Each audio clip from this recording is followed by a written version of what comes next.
I was, looking around for something to do. I was kind of hungry, so I was trying to think what in the neighborhood I could eat. I started walking as I always do uphill, and then it dawned on me I was walking towards Whole Foods. My brother used to work at this Whole Foods. When I first got into the city, I remember I used to be in that house we were in at the time, and I had nothing to do. No job, nothing at all. I'd just be sitting there all day, and he'd come in, and I'd know it was him. And he'd have this bag full of food from work, stuff from the hot bar they were wasting. And I remember it was always the Mexican hot food bar stuff. Maybe that's all that was left. And I remember those big containers of meat and rice and veggies, so good.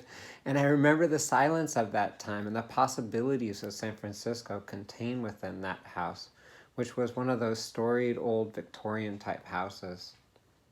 That's the past. This is my present. I was waiting on my daughter to finish her school and I needed something to eat. I went to that Whole Foods and I remembered going in there. I remembered going in to visit my brother because I didn't have anywhere else to go at that time. And I remember the line. Wow, that line was so long, and it still is. Nothing changes about that.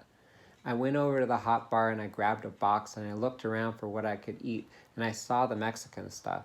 I saw it and I was thinking, wow, that was so good back then.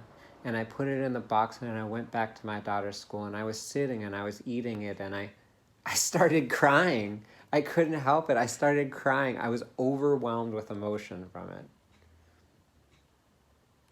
All those dreams I had when I was young, all that possibility, I could have done anything. I could have been anyone.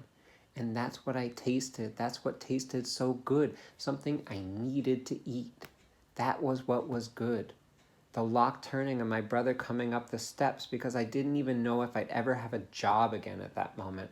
If I'd ever have a life, ever have anybody. All I knew was that I was a stowaway at my brother's apartment, an apartment that was falling apart.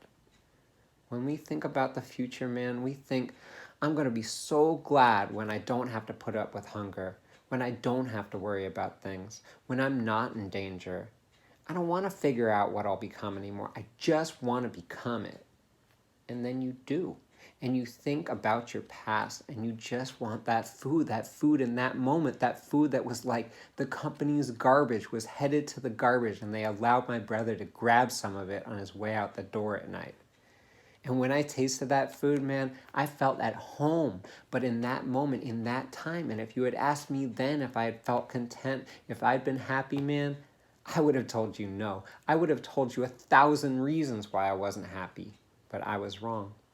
That was happiness. That was it. That Mexican food from the Whole Foods hot bar.